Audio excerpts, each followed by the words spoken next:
So today we have a hard-hitting matchup between Jake Muller from the Resident Evil 6 game and the man who broke the bat, Bane. Who wins? Let's find out. So, as the son of Albert Wesker, Jake Muller genetically received Wesker's modified blood, which grants him physical and mental abilities greater than a peak human's limits. He has super strength, speed, durability, stamina, agility, and reflexes. He grew up as a mercenary and was extensively trained in both armed and unarmed combat, making him an expert combatant. He's able to string together powerful strikes quickly, even among multiple targets. His attacks decimates enemies quickly and even hurt the Ustanok. His swiftness in combat is better than Chris Redfield's and Leon Kennedy's. He also uses wrestling techniques such as grapples and throws and martial arts techniques. He's a weapons expert and an expert marksman, as he has great accuracy with virtually every firearm. He's a master acrobat as well. The only problem is that he's a hothead. He has lost in combat before because he let his emotions get the best of him. And in the other corner, we have Bane. He created a super steroid venom that increased his physicality and gave him a nice healing factor. He can increase the dosage during a fight through the tubes on his back to increase his physicality even more so. But if he increases it too much, it can cause him to have a heart attack as it's too much strain on his heart. His average lifting is 2 tons. His max before his heart attack was 15 tons. He's very tough as bullets only do artificial damage. And he can fight virtually forever as his body doesn't release any fatigue toxins. He's actually a decent fighter knowing street fighting and wrestling plus judo. He's beaten better fighters before like Batman and Nightwing.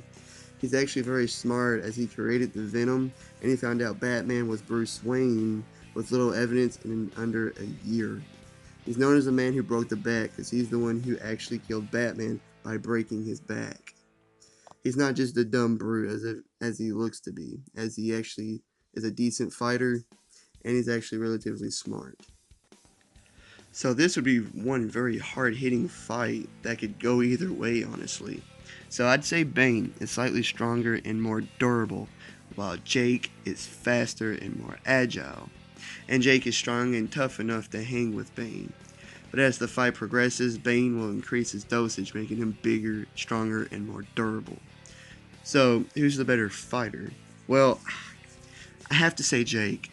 Not only does he use martial art and wrestling techniques, but he's such an efficient and powerful striker, being able to rack up combo after combo after combo on one or multiple enemies. And it will do a lot of damage and even throw Bane off. But Bane can't be underestimated, as he's not just a big brute. He knows judo and wrestling, and he's beaten better fighters before, like Batman. But now, how can Jake stand up to Bane after he increases his dosage and becomes bigger and stronger, tougher, whatever?